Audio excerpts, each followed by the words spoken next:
अस्सलामुअलैकुम वरहमतुल्लाहि वबरकातुहू।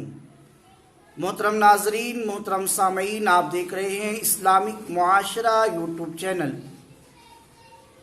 कई नौजवान मुसलसल सवाल कर रहे हैं और उनका इसरार भी है कि इसकी क्लिप होनी चाहिए इस्लामिक मुआशरा यूट्यूब चैनल पर।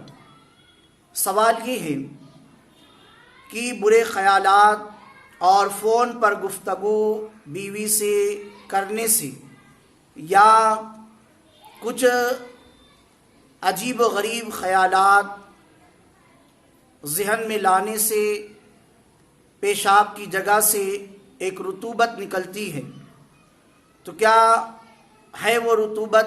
क्या उससे गुस्ल फ़र्ज़ हो जाता है या वज़ू टूटता है? नापाकी के किस दर्जे पर है वो?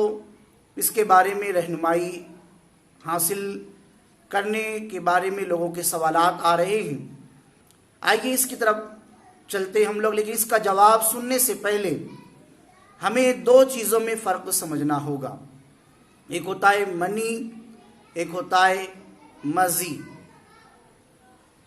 मनी उस चीज़ को कहते हैं कि शहवत के साथ अपनी शर्मगाह से सफ़ेद गाढ़े मादे का निकलना, उसके बाद शहवत ख़त्म हो जाती है और ये निकले, इससे गुस्ल वाजिब है। लेकिन मज़ी वो है जो पतला गाढ़ा मादा होता है, लेकिन उसके बाद ख्वाहिश और शहवत और बढ़ जाती है। लेकिन इससे सिर्फ और सिर्फ वज़ू ही टूटता है और जिस जगह पर लग गई है उस जगह का धोना अब ज़रूरी है।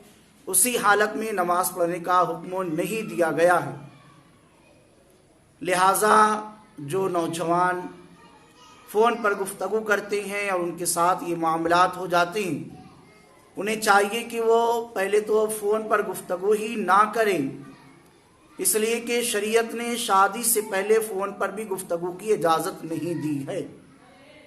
और अगर शादी के बाद फ़ोन करे और इस तरह की चीज़ हो जाए तो मसले को अच्छी तरह से समझ लें कि मनी से गुस्ल वाजिब होता है, लेकिन मज़ीद से गुस्ल वाजिब नहीं होता। सिर्फ वज़ू कर ले तो मामला हल हो जाएगा।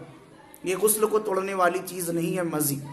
लेकिन अगर जिस्म में कपड़े पर कहीं लग जाए तो उसका धोना ज़रूरी है, धोए बिना नमाज नहीं पढ़ सकता है। और मज़ीद इसकी तफसील डिस्क्रिप्शन में मौजूद है, उर्दू ज़बान में है, व्हाट्सएप नंबर भी है। मज़ीद अगर आप कुछ इसके बारे में मालूम करना चाहते हैं तो आप उस नंबर पर मैसेज करें और मसाइल सीखें। अल्लाह हमें इसकी तौफ़ीक़ अता फ़रमाए।